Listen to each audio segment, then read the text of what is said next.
Hello everyone, how are you?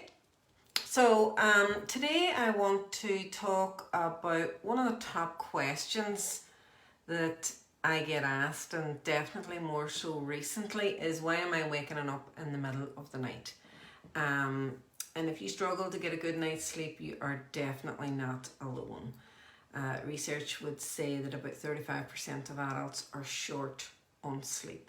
So that's a pretty high number, but there are a few other experts that would suggest that it's even higher than that, because a lot of people are getting less sleep than they need but don't realize it until a couple of years of that, and then they fall ill.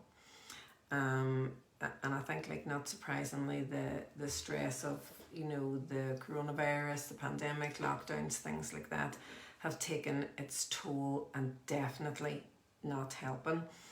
So whenever this interrupted sleep becomes a chronic problem, so it's not just kind of like for a couple of nights or during a particular time of your life or something, you're not just feeling fatigued during the day.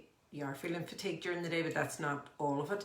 You're actually at increased risk for serious health conditions.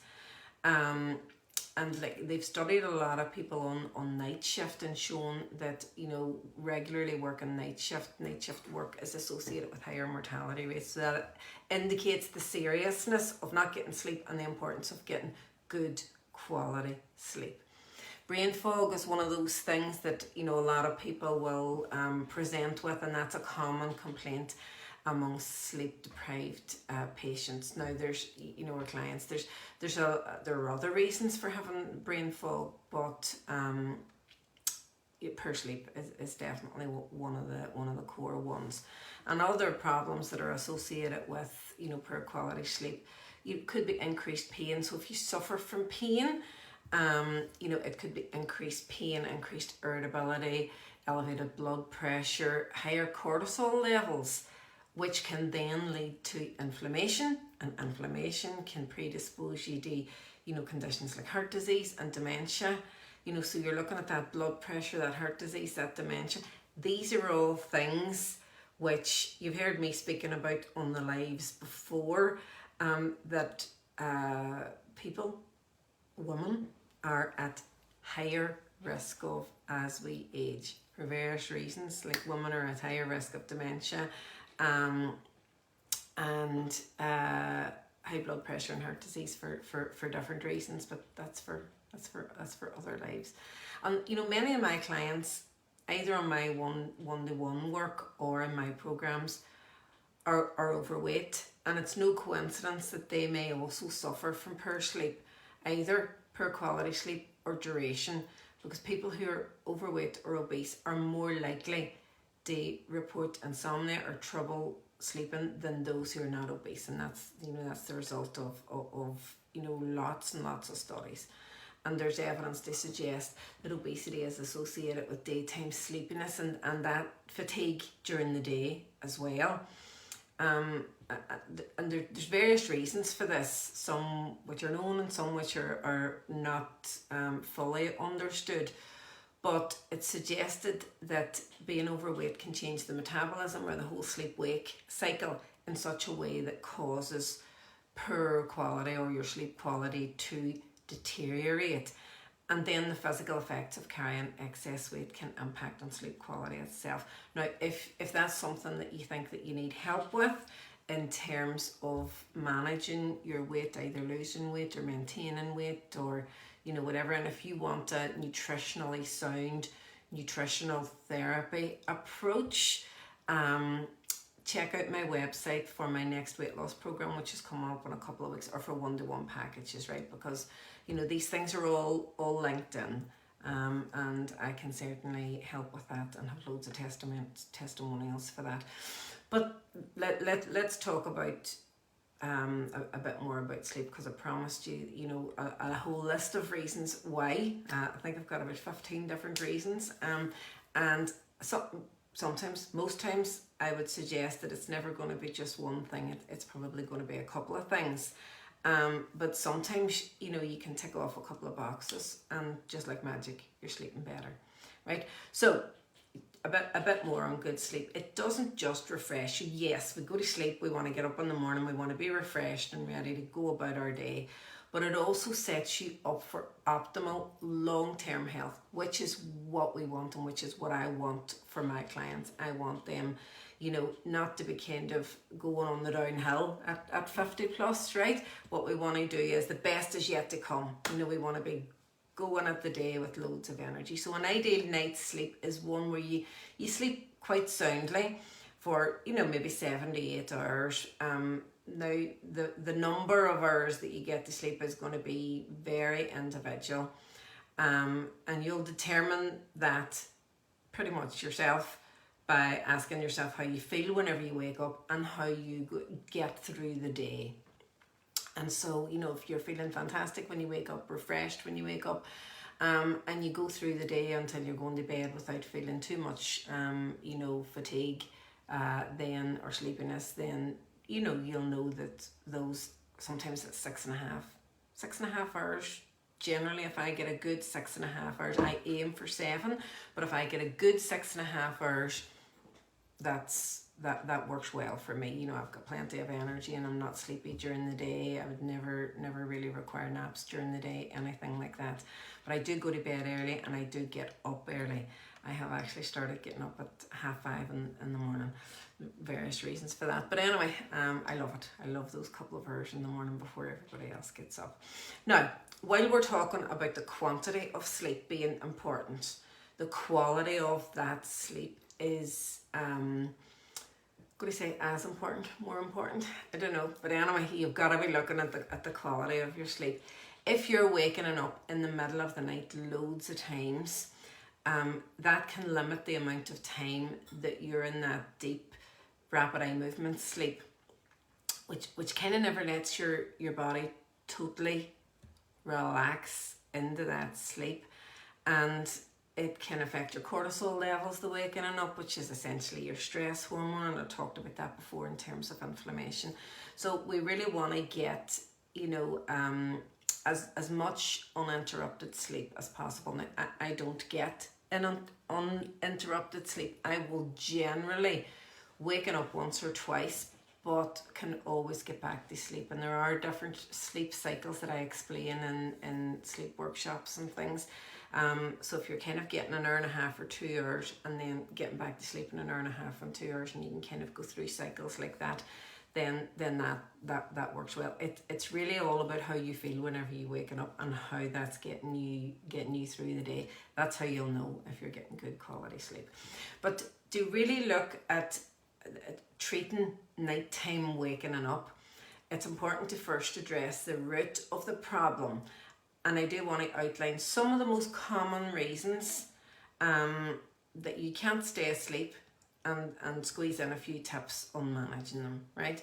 So the first one and the most common one is anxiety. And anxiety is one of those pervasive reasons that people have trouble getting to sleep and getting that deep, restful sleep, staying asleep.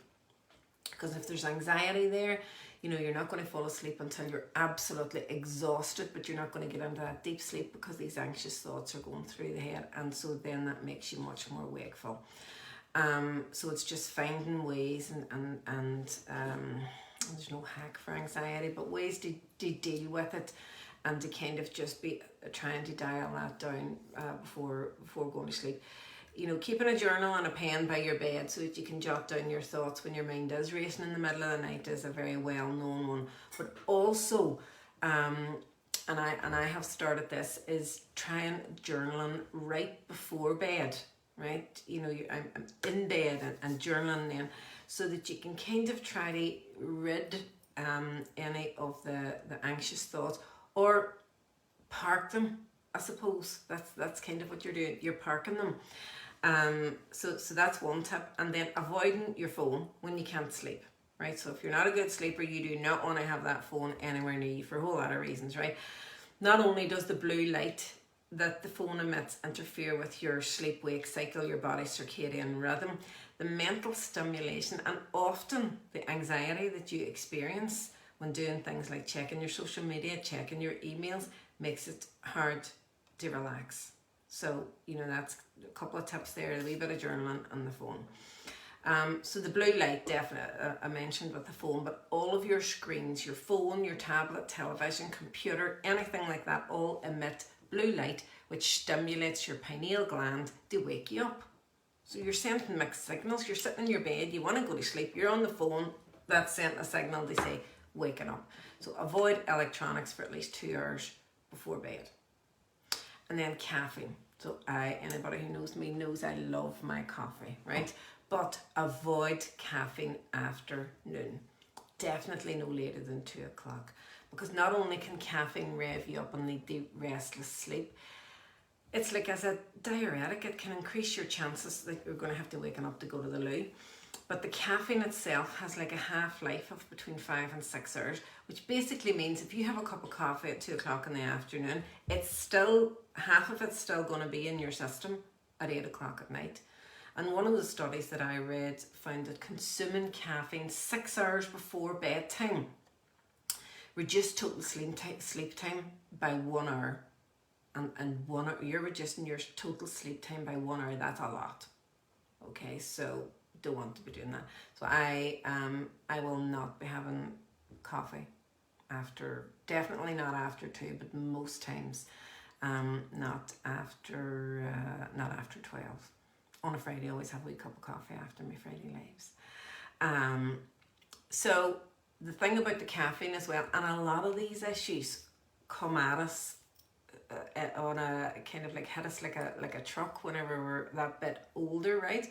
The effects of the caffeine can be stronger in older adults because it takes our bodies a bit of a longer time to actually process and get rid of the caffeine. So that's something to be aware of as well. Whenever you were 20 or 30, you might have been able to drink all the caffeine and, all the caffeinated drinks that you wanted, and it didn't affect your sleep. But as you start to get that wee bit older, you just can't. You're slower processing it. Sleep apnea, I don't know about you, but I'm just hearing more and more people who are struggling with sleep apnea. Maybe it's just that there's a higher incidence there, medical professions are getting better at diagnosing it. Sleep apnea occurs whenever a momentary pause in breathing, or snoring due to a blocked airway rouses you from sleep. Sometimes those awakenings are so slight that you don't even realise that you've wakened up and gone back to sleep again until you end up having other health issues or you're going to doctor with the fatigue. The main thing here is to get a diagnosis, and then there are a couple of different treatments that can help that. Indigestion is one of those issues that can be linked with being overweight as well. Sometimes not. People can have indigestion and not be overweight, but digestive issues, acid reflux, things like that can cause you to wake up at night. Now, quick fixes could be to avoid snacks after dinner or eating, your last bite at least 3 hours before you go to bed. But I would definitely emphasise the importance of addressing the underlying factor contributing to the digestive issues. And I love all things gut health, so I can definitely help out with that. Hormonal imbalances, we're only on number 6, I better speed up a bit here. Hormonal imbalances, definitely. Night waking can be caused by hormonal imbalances. Now, not just menopausal imbalances, but like hyperthyroidism, hypothyroidism, things like that. Mainly hyperthyroidism, whenever you have an overactive thyroid. Maintaining a cool sleeping environment is going to be really important. Black cohosh is quite a good supplement for that if you are menopausal. And you can get a thing like a cooling pad that you can use. You kind of plug in the opposite of one of those, an electric heated blanket. This is like a cool blanket, which I've heard are quite good. So, nighttime trips to the loo. If you frequently wake up to have to trip to the loo and then you struggle to fall back to sleep again, the easiest fix for this is to restrict your fluids before going to bed. Now, you would try, say, between 2 and 3 hours before bed. Everybody's going to be different, and you just have to play around with those timings so that what's the last time that you can have like your glass of water or whatever before going to bed that's not going to have you tripping to the loo all night. And then alcohol. Alcohol makes it easier for you to fall asleep for most people, but harder to stay asleep. Okay, and whenever you are sleeping, you're not getting good quality sleep. It's a bit like just knocking you on the head with a big mallet and knocking you out. You know, you're not getting that deep restorative sleep with alcohol. Most times it will actually, you wake up because the alcohol has worn off, and then you have a hard time getting back to sleep. Okay. And it's all to do with the metabolism of alcohol through the liver, because that can, cause this heightened, it makes you more wakeful. Travel, and I know, most of us aren't traveling or haven't been traveling, but you never know. But if you did have to travel regularly for work, if you were, your schedule was kind of having irregular sleeping times, things like that, then you basically just have to try to mitigate that as much as possible with good sleep hygiene, keeping your electronic devices away, trying to stick to your usual sleep schedule as closely as possible, keeping your bedroom dark and cool and quiet. But a lot of the times you just have to do your best with that one whenever you're traveling, especially if you're traveling through time zones. And there should be one here that I don't know too much about actually, and that's the electromagnetic frequency, the EMF. Now, I've heard lots about it, and my son laughs at me whenever I talk about this. He says it's complete rubbish, but that's because he just doesn't want to turn his router off at night. According to some research I read, and there's a good lot of research on this, there is a subset of people who are very sensitive to this electromagnetic frequencies from the phones, from electronic devices, and from your Wi-Fi routers. So the recommendation in this case is sleep with your phone in a different room. We should be sleeping with the phone in a different room anyway, because it's such a distraction. And maybe even shutting off the router at night. So that's it. Listen, I think if you're not sleeping, there's nothing worse. I would try anything. So if you try turning off your router, and you're sleeping better, you'll know that you're one of those sensitive people, sensitive to the EMF. So I touched a wee bit on elevated body temperature for, hormonal imbalances, but for optimal sleep, it's kind of listed as a separate one as well, because there can be a variety of reasons for that. But basically just that you have the house too warm or warm nights or something. But for optimum sleep, your body should be significantly cooler than it is while you're awake. Okay, so when you're sleeping, your body should be cooler than it is while you're awake. Now, and there are tools like that cooling mattress pad, or adjusting your house thermostat so that it dips way down at night, keeping your window open, things like that. There's also a wee tip, which is to take a warm bath before bed. Now, how that works is, yes, because you'll feel all warm, but you taking a warm bath actually draws the heat in your body to the surface of your body, to your skin, so it lowers your core temperature, and your core temperature is a circadian sleep rhythm signal. So you're kind of switching on that signal. It's like setting the bath signal off for sleepy time. So hot bath equals sleepy time. That's how that works, and helps you to maintain that cool core temperature. Pain then. Now, pain is often overlooked as a reason behind waking up in the middle of the night. And again, particularly for older adults who may have, shoulder pain, neck pain. And I know whenever the arthritis in my knee was playing up there in January, it was actually waking me up in the middle of the night. So if pain is causing you restless sleep, and if it is something like arthritis, well, for me, I just, cut the sugar right down. You can start to take something like curcumin or turmeric, or I'm working with, we're in the middle of a 14-day sugar-free challenge with a group, and I was talking to them last night about anti-inflammatory foods and the anti-inflammatory properties of turmeric and black pepper and ginger and things like that. So they will all help. Fish oil is another supplement that can help, and yoga and stretching before bed, some gentle stretching. Blood sugar imbalances is, I think we're on number 13 now. Blood sugar imbalances is also an issue for causing sleeplessness, or more importantly, waking up, that mid-time waking.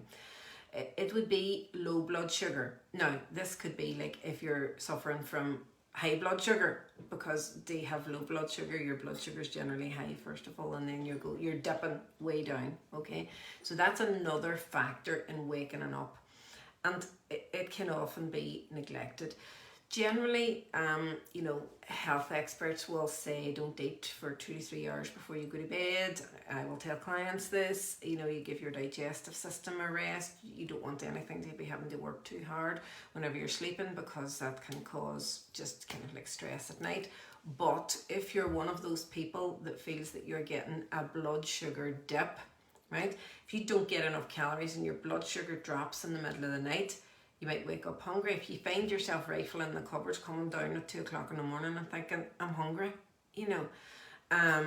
then something's not right with what you've been eating the day before. You could try a light, healthy snack, not too high in fibre and not too hard to digest before bed, to ensure that your blood sugar is stabilised through the night.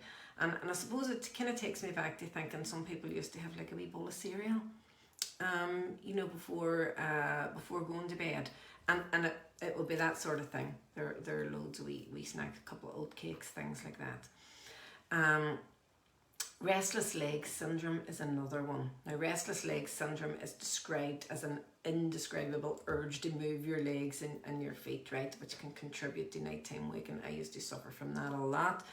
It kind of runs in our family, and I find it does run in families. It can come on you whenever you're pregnant as well. There can be loads of reasons and different wee remedies, right? Iron deficiency can be in there, but you need blood work to check that out.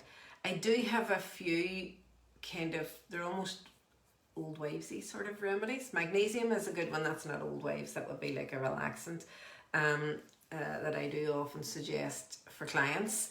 I had one client who was pregnant and suffering from restless legs, and we had a couple of things. I think actually the one that really worked for her, there were two. One was eating half a banana at night. I think it was for the extra potassium, but it was something along with that. Just can't remember it now, but it worked a treat, absolutely.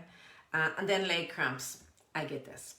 So muscle cramping, if muscle cramping in your legs interrupts, I get it in my lower limbs and feet.